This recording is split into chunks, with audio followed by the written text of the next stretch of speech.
ए पल्लवी के माई एकदम चांद के चांदनी निहन बिया तहर बहुरिया।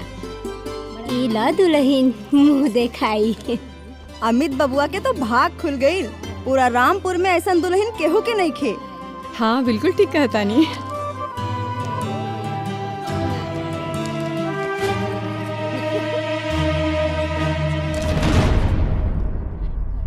इला दुल्हन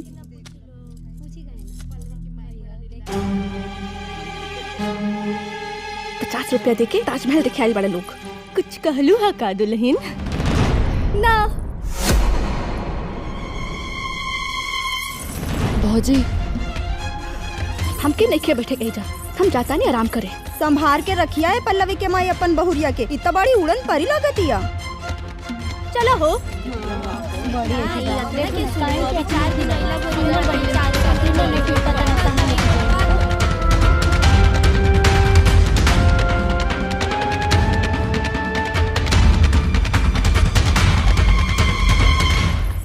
का भल भौजी?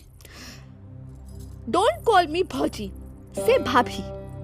और लागत है गांव के सगरे लोग बेरोजगार और गरीब हुए जे 50 के नोट लेके हमरा के देखे आ गए बाड़े। हाँ, इतने से तो मेकअप के सामान ना आई। तक आए राजा महाराजा कोनो जमींदार के घर बा। हाँ तो आज ना तो काल हो जाए। फिर देखिए हमार ठाट बाट। लवंडिया लंदन से लाएंगे, रात भर डीजे बजाएंगे।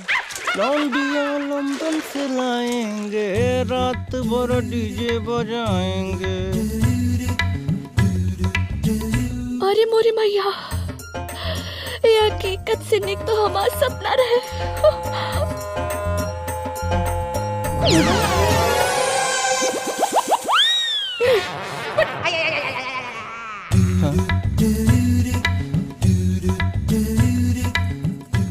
अरे पल्लवी जी कहाँ जाता रही?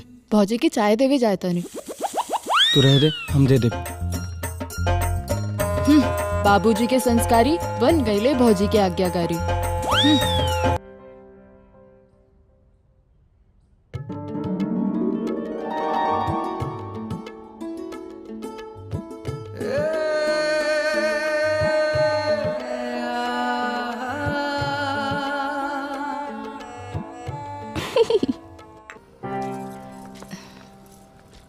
अरे पल्लवी, अकेले काहे खाना बनाता रो? अपने भौजी के बुलाला बेटा। माई हम गल रल भौजी के बुलाए, लेकिन वो कहलिन कि का हमरा के खाना वाना बनावे ना आवेला। तो चली रोरा के हम सिखा देम। हमरा के सिखे के भी नहीं खे। हम एजा ई सब करे नहीं खाइल बानी। अच्छा सुना जी, हमरा खातिर एक कप चाय बनाई दा। जी अच्छा, अपने बाबूजी के लिए चाय निकाल दा। ठीक बा।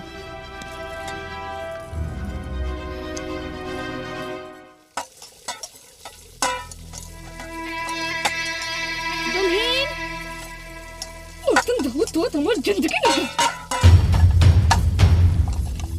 दुल्हन जी बाजी शॉल ले ले आवता। आवता नहीं।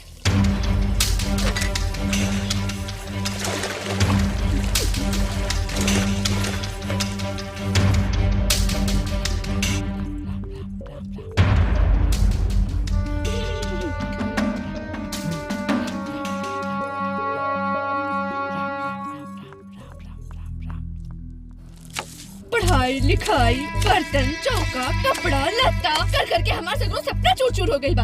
अंजलि बिटिया जी बाबूजी। तनी चाय लिया बता। लावतानी।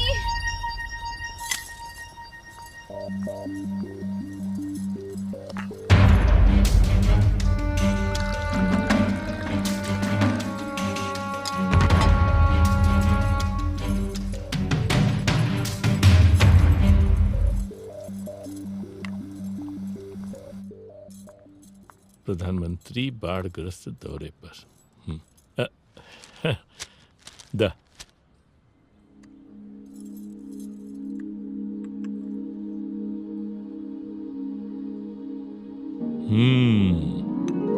वाह बहू वाह, चाहे तो बहुत निमन बनला।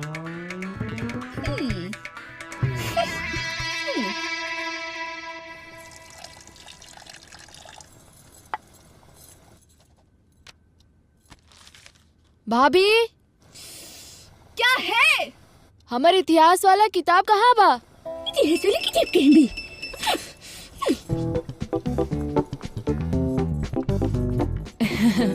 थैंक यू भाभी। चलो हमने संगे रोटी बनावे के बा। भाभी तू बना ला ना, अभी हमके लिखे के बा। अरे गुड़िया के स्कूल लेवे के जाए के बा। भैया ले आई हन। अरे उनकरा के फोन आयल रहे, उनकरा के छुट्टी ना मिली।